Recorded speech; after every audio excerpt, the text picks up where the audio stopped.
People always ask me what it feels like when you find your mate, like there's one answer, like it's the same for everyone. For me, it felt like the floor disappearing, like the whole room tilted and only one person stayed standing straight, and that person was looking at me like I was a mistake. But I'm getting ahead of myself. Let me start where it should start. My name is Nell. Nell Hartley, though nobody in Blackpen ever bothered with the second part. I was just Nell, the girl in the kitchens, the one who got the bread out before dawn and scrubbed the long tables after the Hunts came home loud and bloody and happy. I was 19 the night everything broke, and I had spent every one of those years near the bottom of the pack. Not hated. That would have been something, just unimportant. The kind of person you step around without seeing. My parents died when I was small. A bad winter, a worse fever. After that I belonged to the pack the way a chair belongs to a house, used when needed, forgotten the rest of the time. But I had one thing that was mine, and his name was Caleb. I never told anyone. You don't tell people you're in love with the beta's golden boy when you smell like flour and wood smoke. Caleb Vane was everything I wasn't. Tall, easy, the kind of laugh that made other people laugh just hearing it. He'd been kind to me once when I was 12 and crying behind the woodshed because some older boys had called me a stray. He found me there. He didn't say much. He just sat down next to me in the mud, in his good clothes, and stayed until I stopped. That's all it took, one boy who didn't walk past. So for 7 years I carried him around inside me like a warm coal. I never expected anything. I just liked knowing he was in the world. In our pack, the bond shows itself on the night of the gathering after your 19th birthday. That's the old way. The whole pack comes together under the big pines, and the moon does something to the blood, and if your mate is there, you feel it. You just know. Two people turn toward each other across a clearing full of strangers, and that's it. That's your life decided. I almost didn't go. I told myself I had work. I told myself the bond probably wouldn't even find me, that maybe people like me didn't get one. But Marin, old Marin, who ran the kitchens and was the closest thing I had to a mother, she took the rag right out of my hand. "You're going," she said. "Wash your face, wear the green dress." I only had one dress, so it wasn't much of a choice. The clearing that night was beautiful in a way that hurt. Lanterns hung in the low branches. The air smelled like pine sap and rain coming. Somewhere a fiddle was playing, slow and a little sad. Couples already mated stood close together, swaying, and the unmated ones, the 19-year-olds, the ones it was really about, stood apart, trying to look calm and failing. I stood at the edge, half in the trees, old habit. And then it hit me. I can't explain it well. It was like every nerve in my body woke up at once and started pointing the same direction. My skin went hot. My chest pulled, hard, like a hook had set behind my ribs and someone was reeling me in. The fiddle, the lanterns, the voices, all of it went thin and far away. I turned. I couldn't have stopped myself. Caleb was already looking at me. I'll never forget his face in that first second because for one heartbeat it was open. Shocked. Almost, I thought, almost glad. Like the coal I'd carried for 7 years had been burning in him too, and neither of us had known. And the bond between us snapped tight and golden and certain. And I understood with my whole body that he was mine, and I was his, and it had always, always been him. I took a step toward him. I was smiling. I think I was crying a little too. Then I saw his eyes change. I saw him remember where he was, who was watching. I saw him glance, just a flick, toward the front of the clearing where Sienna stood. Sienna was the kind of beautiful that made rooms go quiet. The beta's eldest daughter. Caleb's father and her father had run together since they were boys. Everyone knew the two families were close. I'd heard the kitchen women gossip that Caleb and Sienna would make a fine match someday, the way you'd talk about the weather. I'd never let myself listen. She was watching us now. Her chin was up, she wasn't afraid. And Caleb's face closed like a door. "No," he said. He said it quietly at first, just to me. But the clearing had gone silent the way crowds do when they smell blood and quiet carries. "No," he said again louder, "this is a mistake." I stopped walking. The hook behind my ribs was still pulling, but now it was pulling toward a man who had just put his hand up to keep me away. "Caleb," my voice came out small, "it's we're." "I know what we are," he laughed, but it was an ugly sound, nothing like the laugh I'd loved. "The moon doesn't know what she's doing tonight, that's all. Look at her." He gestured at me, at the green dress, at all of me.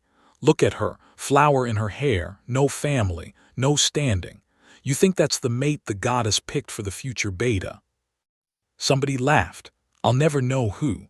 I just know it was the worst sound I'd ever heard. I want to tell you I stood tall. I want to tell you I said something cutting and walked away with my head high. I didn't. I just stood there in front of the whole pack, while the boy I'd loved for 7 years took everything soft I'd ever felt and held it up for everyone to see and called it nothing. "Say it then," Sienna said, cool as the night air. "Say the words, finish it." "There are words for this, old words. A rejection is a real thing in a pack, not just a feeling. Spoken right, it cuts the bond clean." Caleb looked at me. For just a second I thought he wouldn't. For just a second the door cracked. Then he said it. "I, Caleb Vane, reject you, Nell Hartley, as my mate." I have tried for a long time to describe what that did to me, and the closest I can get is this. Imagine someone reaches into your chest and tears out something you didn't know was holding you together. There was no blood, nothing anyone could see, but I felt the golden cord between us go black and dead, and the pain of it dropped me straight to my knees in the wet grass. I heard myself make a sound I didn't recognize. The clearing watched. 200 of my own people watched me break apart on the ground, and not one of them moved. Not one. Until one did. I didn't see him cross the clearing. I only knew the crowd had shifted, gone still in a different way, the way they went still when the Alpha was near. And then there was a shadow over me, blocking the lanterns, and a hand reached down into my line of sight. A big hand, scarred across the knuckles. I looked up the length of that arm and found the face of Roan Mercer, Alpha of Blackpin, looking down at me. He didn't look angry, exactly. He looked the way the sky looks right before it decides to storm. "Get up," he said, low, "just for me. Don't give them this." And because I had nothing left to lose, and because some small stubborn thing in me wanted to obey that voice, I put my flower-rough hand in his scarred one, and I got up. I don't remember much of the walk back. Roan kept his hand under my arm the whole way, not gripping, just there, like he wasn't sure I'd stay standing. Behind us, the gathering tried to start its music again and couldn't quite. We left it broken in the dark. Here's the thing you have to understand about Roan Mercer. He was not a warm man. The pack respected him the way you respect deep water. You know it'll hold you up, and you know it could swallow you whole. He'd been Alpha 12 years. He'd taken the title young, after his father died in the border wars, and the year after that he'd lost his own mate. Nobody talked about her. I only knew the shape of the story. A rogue attack, the kind that used to come more often. She died protecting 2 pups that weren't even hers. Roan had killed every rogue in the raiding party with his bare hands, and then he had not spoken for a month, they said, and when he finally did, he was the man I knew. Quiet, hard, fair, but cold. A man who had felt the bond and had it ripped away too, just by death instead of by choice. He took me to the Alpha's house, which I had never set foot in, and he sat me by the fire and put a blanket over my shoulders and a cup of something hot in my hands, and he did all of it without one wasted word. Then he sat across from me and let me fall apart in private the way I hadn't been allowed to in front of everyone. When I finally went quiet, he said, "It heals, the bond break, it feels like dying, it isn't." "You'd know," I said, and then I wanted to swallow my own tongue. I'm sorry, I didn't mean." "I would know," he agreed, and that was all. I expected him to send me away then. Back to the kitchens, back to being Nell, who doesn't matter, now with the added shame of being the girl the beta's son threw away in front of the whole pack.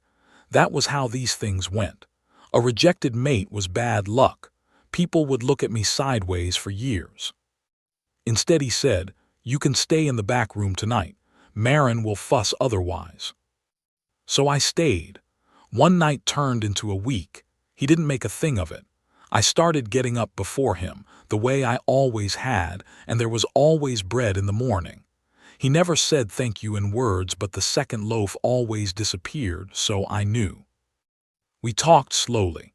In the gaps between work, he'd come in from patrol smelling like cold air and forest, and he'd find me at the long table and he'd tell me about the borders, the things most of the pack didn't hear. There was trouble out there.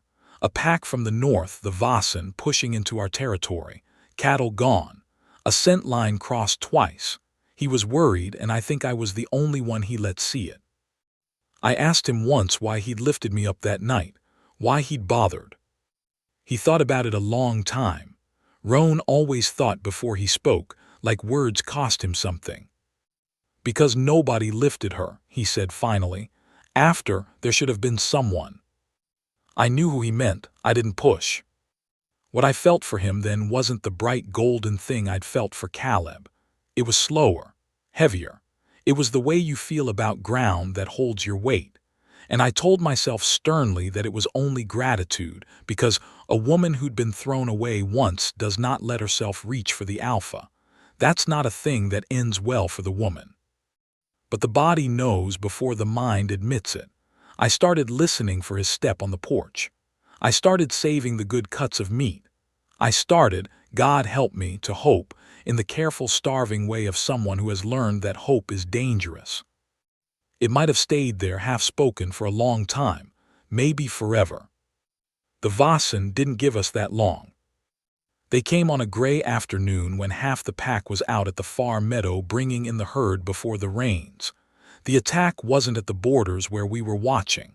They came up the river path, the soft side, where the pups played and the old ones sat in the sun. They came for the easy ones, the way cowards do. I was the first to smell them. I was hanging wash behind the kitchens and the wind shifted and brought me strangers and blood want, that hot copper edge a wolf gets when it's hunting people. I knew it. Every wolf knows it. There was no time to think. The horn to call the pack was up at the lodge, too far. The pups were down by the river, right in the path, and there was no one near them but me. I ran. I'm not fast. I told you I was never much of a wolf, but I've never run like that before or since. I came over the rise above the river, and there they were, 4 of the pups, the little ones, splashing in the shallows, laughing, and coming through the trees behind them 3 Vasen in half-shift, fur and teeth, grinning that grin. I did the only thing I could think of. I screamed at the pups to run to the lodge, run and don't stop, and then I put myself between them and the Vasen. I shifted right there on the bank. My wolf is small and gray and unremarkable, and I threw her at the biggest male without one thought for what would happen to me. Because the only thing in my whole body in that moment was that those pups were not going to die while there was breath in me. Not like she had. Not while someone could stand in the way. I won't pretend I fought well. I didn't. I bought seconds, that's all. I got my teeth into one of them and he threw me off into the rocks and I felt something break and the world went white. I remember the cold of the river. I remember thinking the pups had made it to the trees. I remember being glad. And then I remember thunder. Not the sky, Roan. He came over the rise like the storm I'd seen in his face that first night, fully shifted, black as the gaps between stars. And he was bigger than any wolf I'd ever seen, and he was silent. And that was the worst part, the silence, because the Vasen started screaming for both of them. The pups had reached the lodge, the horn was sounding, the whole pack was coming. But Roan got there first, and Roan was enough. I faded out before it was over. The last thing I saw was him standing over me, dripping, shifting back to a man, his hands already reaching for me, and his face, that cold, careful face, was completely undone. "Stay," he was saying. Nell, stay with me, don't you dare stay. It was the first time he'd ever sounded afraid. I woke up in the Alpha's house with the worst pain I'd ever felt and the strangest peace I'd ever known. The pain was my ribs, 3 of them broken and a gash down my side that Marin had sewn while I was out. Wolves heal fast, but not that fast. I'd be slow for weeks. The peace was harder to explain. It was Roan, asleep in the chair beside the bed, his big scarred hand wrapped around mine even in sleep, like he'd grabbed on while I was out and just hadn't let go. He looked younger asleep, less guarded. There was gray in his hair I'd never let myself notice and a new bruise along his jaw, and I realized with a kind of quiet falling sensation, the most beautiful thing I had ever seen. I must have made a sound because his eyes opened. They found me instantly. For a second neither of us said anything. His thumb moved across my knuckles once. "The pups," I said, my voice was a wreck. "Are they safe, all 4, because of you?" He said it like it was important I heard it correctly. "The whole pack knows what you did, Nell. The girl from the kitchen stood between our children and 3 Vasan warriors, alone." I didn't think about it. I know, something moved behind his eyes. That's why it matters. I should tell you what happened with the pack because that part matters too. When I could walk again, I walked out into a clearing that had watched me break, and this time it was different. People I'd served for years and who'd never seen me, they saw me now. Old men nodded. The pups' mothers came and held my hands and cried. Someone had put fresh flowers on the kitchen table where I worked, and nobody would admit who. And Caleb came. I'll give him that much. He came when he could have hidden. He stood in front of me with Sienna nowhere in sight, and he couldn't look at me straight. "I made a mistake," he said. "The goddess doesn't make mistakes. I did, Nell." He swallowed. "Is it too late?" And here is the thing I learned about myself in that moment. The thing I think I'm really telling you this whole story to say. I waited for the old coal to flare up. I'd carried him 7 years. Surely there'd be something. There was nothing. The cord between us was black and dead, and I felt for it the way your tongue feels for a missing tooth. And there was just a smooth, empty place where the pain used to be, and underneath it, healed over, was the quiet certainty that I had never really known him at all. I'd loved a boy who sat with me in the mud once. That boy and the man in front of me weren't the same person. Maybe they never had been. "It's not too late, Caleb," I said, and I watched hope jump into his face, and I felt almost sorry. "It's just not for me. You taught me what I'm worth that night. You just got the number wrong." I walked away from him. It didn't even hurt. That's how I knew I was free. Roan was waiting at the edge of the clearing. He'd watched the whole thing and hadn't moved a muscle, hadn't said a word, had just let me handle it because that was the kind of respect he had. He didn't ask what Caleb wanted. He just looked at me and waited to see what I'd do next. So I'll tell you about the marking, since that's what you came to hear. It happened 3 nights later, under a moon so bright the pines threw shadows. We were on the porch. We'd been quiet a long time, the good kind of quiet, and the river was loud with the rains finally come. "I have to ask you something," Roan said, "and I need you to hear it as a question, not an order. You've had enough of men deciding things about you." My heart was going hard. "Ask." "I'm not your fated mate," he said it plainly. "The goddess gave you to him and he threw it away. I can't give you back the thing you lost. I won't pretend to." He turned to face me, and the storm was in his eyes again, but it wasn't anger. It was something he'd been holding back so long it nearly shook him. "But I have lain awake every night since you ran down to that river. And I have buried one mate, and I never thought I'd want another, and I want you. Not the bond's choice. Mine. If you'll have a man who comes to you broken and second and sure. A marking isn't a bond you fall into. That's the difference, see? The fated bond is the goddess deciding. A mark is 2 people deciding. It's a choice made flesh, the alpha's teeth at the curve of your neck, the scar that says this one, out of everyone, this one I chose. It's rarer than the bond, and the old ones say it's stronger, because nothing the goddess hands you for free is worth as much as the thing you choose with your eyes open. I thought about the green dress and the laugh in the clearing, and the floor disappearing. Then I thought about a scarred hand reaching down into the lantern light, about the word stay said like a prayer, about bread that always disappeared. I spent 7 years loving someone who never once chose me, I said. I think I'd like to know what the other thing feels like. He cupped my face in both his hands like I was something that could break, which I suppose I had once. Are you sure? Roan, I was crying and laughing at once. Mark me before I lose my nerve. So he did. I won't try to put words to it, the actual moment, because some things aren't for telling, but I'll say this. Where the faded bond had been gold and sudden and torn away, this came on slow and deep and warm, like sun working into cold ground in spring. It didn't tilt the floor. It set it solid under my feet. And when it settled into place, I understood that the goddess hadn't made a mistake with me after all. She just trusted me to find my own way to the right place. The long way. The hard way, the way that was mine. That was 4 winters ago. I'm not the girl in the kitchens anymore, though I still bake on the cold mornings because I like to, and the pups have learned to wait by the door for the first warm loaf. I stand at Roan's side now. The pack that once stepped around me without seeing brings me their troubles, and I have learned that the people at the bottom make the best leaders because they remember. They always remember what it's like to be invisible.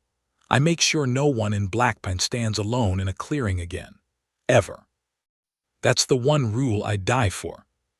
People still ask me what it feels like finding your mate, like there's one answer. Here's mine now after everything. Sometimes the one the moon picks for you turns out to be the one who teaches you what you're worth by throwing you away.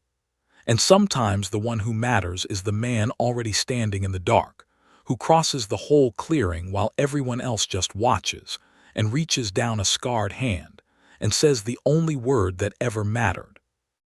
Get up. I did. And I never looked back.